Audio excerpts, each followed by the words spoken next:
आंखें बंद होने से पहले मैं तुम्हें दुनिया भर की कुर्सी पर बैठा देखना चाहता हूँ। तुम्हारे सामने वैसे ही हाथ जोड़कर खड़ा देखना चाहता हूँ। खुश है ना तू? घर की बेटी छोड़कर नवाब की बेटी को इस घर की बहू बना के। मैं मदीहा से शादी नहीं कर सकता। बहुत को नहीं लगता ये सब भी किसी साजिश के तहत हो रहा है? फिक्र इस बात की है कि मुझसे पहले उसे कोई और ना मार दे।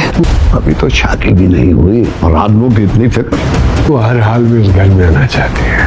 और भी बहुत सी बातें हैं जो तुम नहीं जानते। वो तुम्हें, मुझे, हम सबको मार देना चाहती है। जैसे क्या? जहर दिया गया है मुझे। नौरोज़ आदम ने सारी ज़िंदगी दुनिया पर पे हुकूमत की है और अब वो ये चाहता है कि उसके मरने के बाद कोई और उसकी गद्दी पर ना बैठे बल्कि उसका बेटा शामीर ही उसकी गद्दी पर बैठे।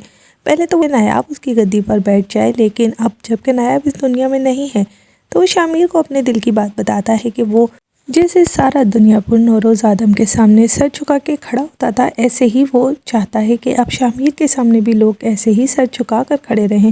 लेकिन शामीर ये सब कुछ नहीं चाहता है, वो बस अपनी ज़िंदगी में अना को चाहता है।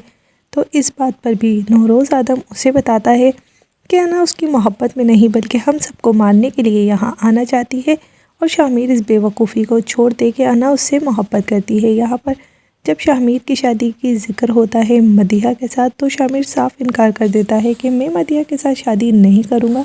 लेकिन नौरोज़ आदम उसे सारी हकीकत से आगाह कर देता है और उसे ये भी बता देता है कि अना ने उसे जहर दिया है और इसीलिए अब वो बहुत जल्द मरने वाला है। ये सुनकर शामीर और उसकी माँ के पैरों तले से ज़मीन निकल जाती है। उधर नवाब साहब अना को बार बार ताने देते हैं कि वो शादी से पहले ही नौरोज़ आदम की फ़ैमिली के लिए इतनी फ़िक्रमंद है, लेकिन अना भी उनकी ये गलतफ़हमी दूर कर देती है और ये कहती है कि वो तो नौरोज़ आदम और उसकी फ़ैमिली को जान से मारना चाहती है। शामीर की माँ भी शामीर के और अना की शादी के हक़ में है और वो यही चाहती है कि शामीर को उसकी मोहब्बत मिल जाए, जिस पर अम्मा जी उसे काफ़ी ज़्यादा बातें सुनाती हैं कि घर की लड़की को छोड़कर वो दुश्मनों की लड़की को अपने घर लाना चाहती है और इससे इस घर का जो हाल होगा वो सारी दुनिया देखेगी।